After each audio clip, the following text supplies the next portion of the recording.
Well, if you think that we act in support of Palestine because of elections this year, you don't know South African history.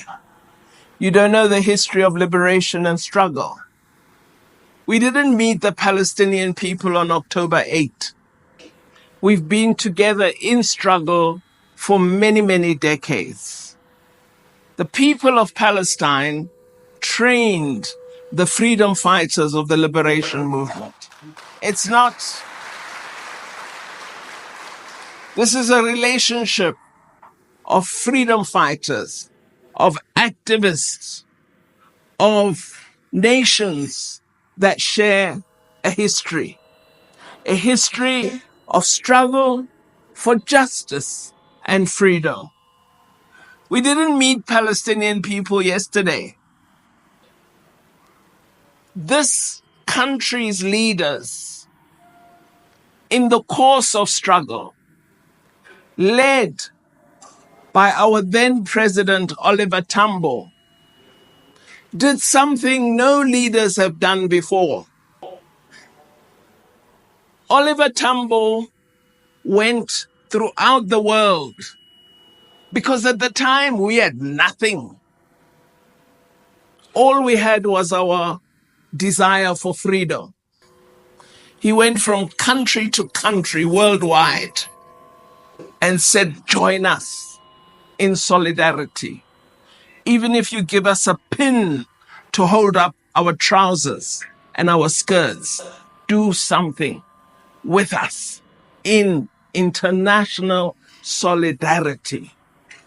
The concept international solidarity was coined through the work of Oliver Tambo as a facet of struggle, as one of the rounds, one of the principles of struggle, that wherever oppression might occur, whichever corner you live in, if you can act in the interest of those who suffer injustice.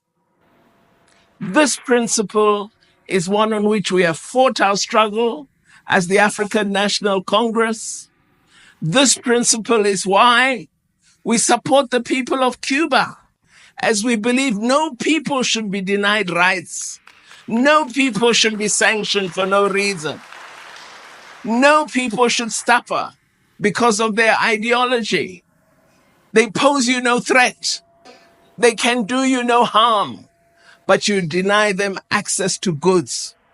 This cannot be tolerated. And when we see that injustice, as South Africans committed to justice, to human dignity, to equality, all values you prize because they're in your constitution. Values that are not just for you, values that apply to all humanity. As a Muslim, this is what I believe, and I'm glad the African National Congress shares those values. So it is not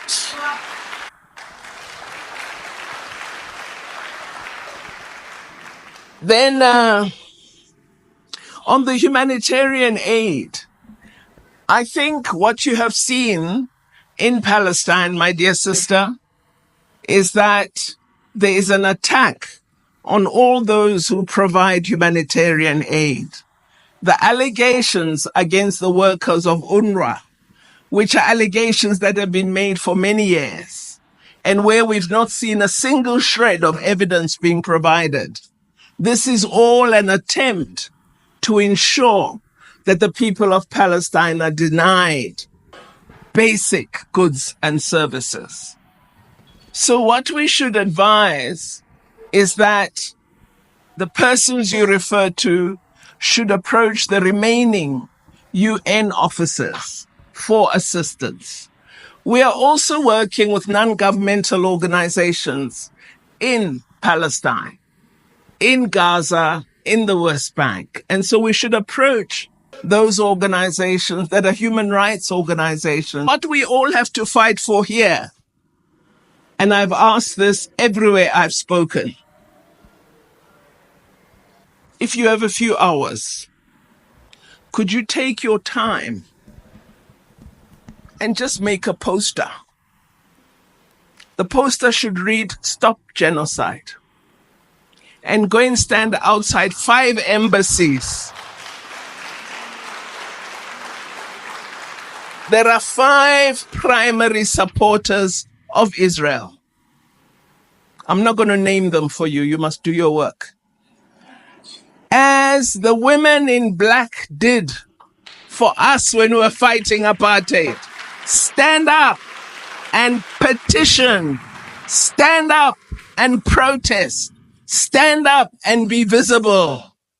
Don't only come to this dinner.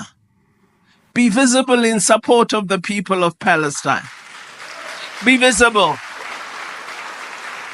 Sign a petition. In Cape Town, I said they want to destroy UNRWA. Let's make sure we provide funding for it. I said this at the mosque, and alhamdulillah, our people have come forward. We've got money. We will send it to the comrades. So let us not just be visible in a protest march or in a meeting. Let's just take 10 of us, not many, and we say, today on Monday, for 2 hours, you'll be at this embassy, you'll be at that one, you'll be every day. It pinches that visibility. But our silence allows injustice. So let us stand up. Indeed, you are right, Molana. We are dealing with the geopolitics of today. There's a fierce fight going on because unipolarity and hegemony has been allowed to go on for too long. And now with BRICS, with China emerging, unipolarity stands challenged. And the fight against multipolarity is going to be fierce. So we need to support organizations that support multilateralism and a world where different ideas can thrive and live side by side. But we are fighting a big geopolitical war.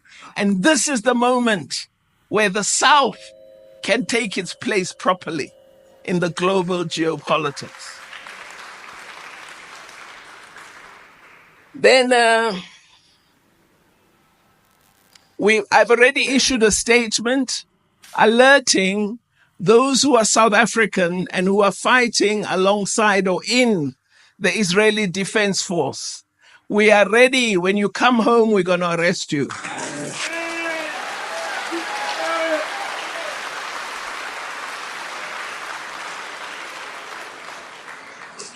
I don't want us to be assigning trivial matters to the government. I believe there are roles the government should play. We must carry on a very good case at the ICJ. But you must be activists. You must also play a role. You must say thank you, Al. Goodbye. And don't book on them, whatever. Just make it clear how you feel. Really, they're stopping their flights because they don't have passengers from here. And they're pretending it's something big.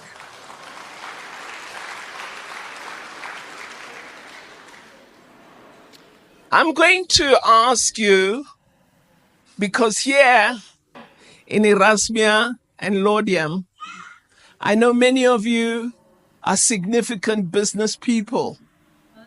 I want to ask you, join your country in building your country's economy. Lots of you are investing all over the world, but you're not investing capital in your country, and we need it desperately. We need to create jobs. We need to help young people to understand that they shouldn't just look for jobs, they must start enterprises. And what better teacher than our community, who are among the best business people in South Africa. Let's contribute to building our country. Today is the last time I want to say this. I fully support President Ramaphosa. Let me show you how you can go. I'm so glad we've got a president who's determined to fight corruption, and I will stand with him. I will stand with him. I have no interest in being a president. I think it's the worst job in the world. As I've said before, I love serving the people. I'm a public servant, and I'm happy to remain as a public servant.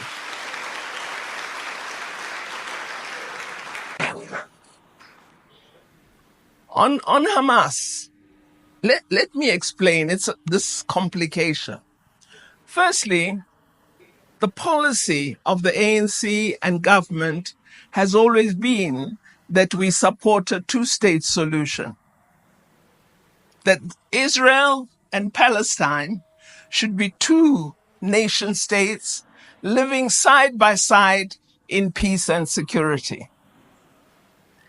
In the final analysis, however, what eventually obtains will be determined by the people of Palestine, right? Very, very important that we recognize that. Just as we determine the course of our own history, we must allow Palestinian people to do the same. But it's also important that I say to you, in terms of our foreign policy promotes peace and negotiation. And I cannot criticize Israel for killing women and children brutally and then say I praise Hamas for holding innocent Israelis hostage. We can't do that. You can do it. You are an activist on the ground. I'm a member of a government. Remember, I, as the government member, cannot be saying that. Don't expect me to say what you say. Don't. We are different. I represent all of South Africa. You can represent a small grouping or a large grouping, but I have a responsibility to ensure that I reflect the full policy of our country. And I do think that I worry, I've said this to my friends, that I am concerned that the Palestinian people have been left in the most terrible position to be exposed to such danger and harm. But I know that the Palestinian people have suffered for so long that they're prepared to resist until the end, and that is important. So we will stand with the Palestinian people. We will be guided by the Palestinian people. But I cannot, as a South African, say I go with Fatah, or I go with Hamas, or I go with faction group C of PLO. I cannot. What I am concerned about is, as part of the government of South Africa, I should continue wherever I am to support this important struggle for the just freedom and rights of the people of Palestine. And I'll do that wherever I am.